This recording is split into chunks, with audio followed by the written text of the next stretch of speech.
고려왕비실록 태우가 아닌 태비가 된 선평왕후. 이자겸의 난과 묘청의 난을 겪은 인종왕후.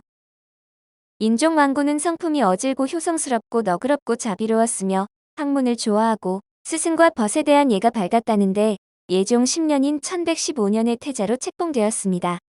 이자겸 등에 의해 1122년 4월에 15세로 왕위에 올랐는데 제2 때 식목 도감에서 학식을 만들게 해서 국자학은 3품 이상, 태학은 5품 이상, 사문학은 7품 이상의 자손을 입학하게 했습니다.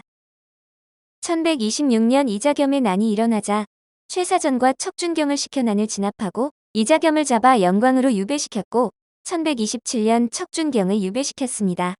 중외의 조서를 발표해 각 지방의 주연에 향학을 세워 지방자제들의 교육을 진작시켰으며 1128년 류청, 백수한 정지상 등이 주장한 서경 길지설에 공감해 서경의 임원역에 대화궐을 짓고 수시로 서경을 순행했습니다. 1129년에는 서적소를 설치해 정치하는 여가에 여러 학사들과 학문을 탐구하고 서적을 강독하게 했습니다. 1131년 서경의 대화궁에 팔성당을 설치해 여러 부처와 명산의 신을 제사하게 하였는데 이에 서경천도론이 크게 일어났고 1133년 무학제를 폐지함으로써 무예로 선비를 뽑는 일을 없앴습니다. 1135년 묘청 정지상 백수한 등이 서경천도론 금국정벌론 칭제건 언론 등을 내세웠으나 김부식 등에 의해 좌절되면서 묘청의 난이 일어났습니다.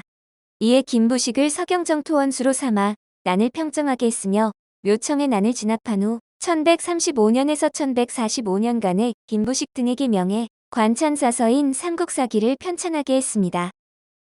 이것은 사마천의 사기를 모방한 기전체로 50권이나 되는 방대한 것이었는데 능은 개성에 있는 장능이며 시호는 공효입니다.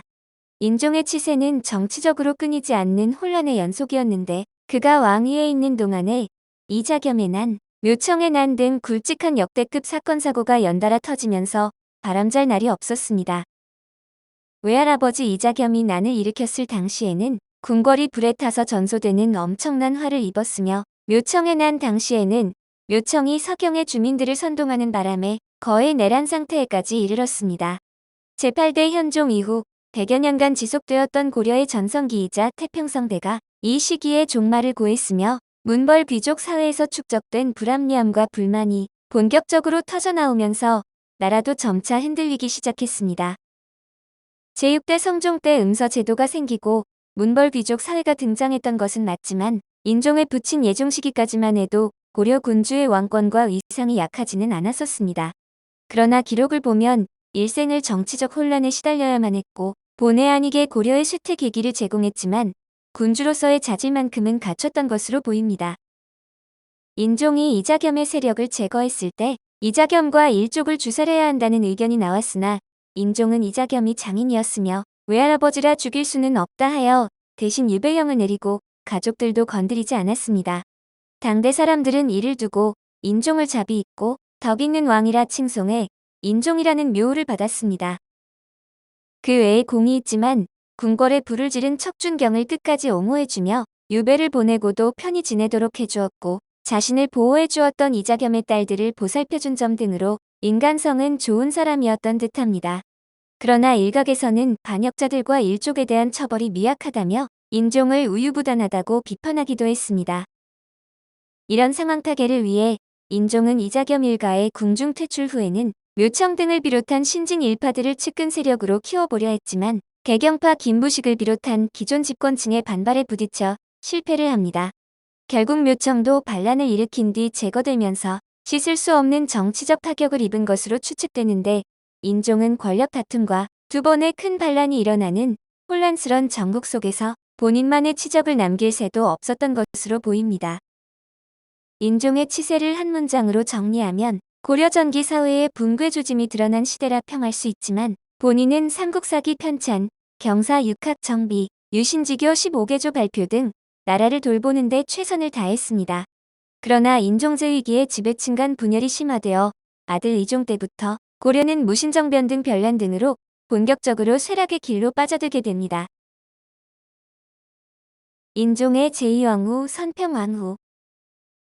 선평왕후는 고려 인종의 제2왕후인데 고려사에서는 폐비된 이자겸의 두 딸은 왕후로 보지 않아 선평왕후를 두 번째 비라는 뜻인 차비로 기록하고 있습니다.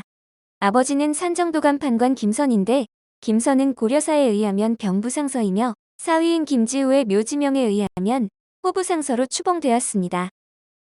형제자매로는 경주 김씨 가문의 김지우와 혼인한 언니와 관직이 우부승선에 이른 남동생 김희영이 있는데 남편 인종과는 1127년에 혼인했으며 제1왕후인 공예왕후와는 1년 차이로 늦게 혼인했습니다. 제2왕후였지만 인종의 정식 왕후라 인종사후에도 상당한 대우를 받았지만 인종의 후계자인 의종, 명종, 신종은 전부 공예왕후의 소생이라 존호가 태후가 아닌 태비로 한 단계 낮게 올려졌습니다. 현종 이후로 오랜만에 등장한 대비인데 이것은 친모 공예태후에게 가진 의종의 반감에 기인한 것으로 보입니다.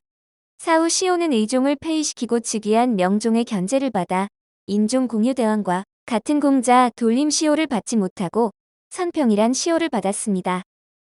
한편 KBS 드라마 무인시대의 선평왕후를 바탕으로 한 배역이 등장하는데 김보미가 맡았으며 칭호는 공예태후보다는 낮아 황태비 전하라고 불리며 명종도 황태비 전하라고 불러줍니다. 공예태후가 무신 집권자들에게 강경한 모습을 보이면 진정시키고 말리는 역할로 태후전에서 공예태후도 선평왕후의 생각 깊음을 언급할 정도로 신중하고 사려 깊은 캐릭터로 나옵니다.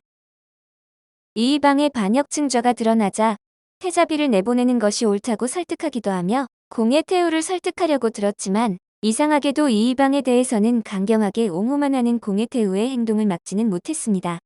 항상 공예태후의 옆을 지키며 황실을 위한 조언을 아끼지 않다가 경대승 집권기 84화에 병으로 인해 공예태후보다 일찍 세상을 떠납니다.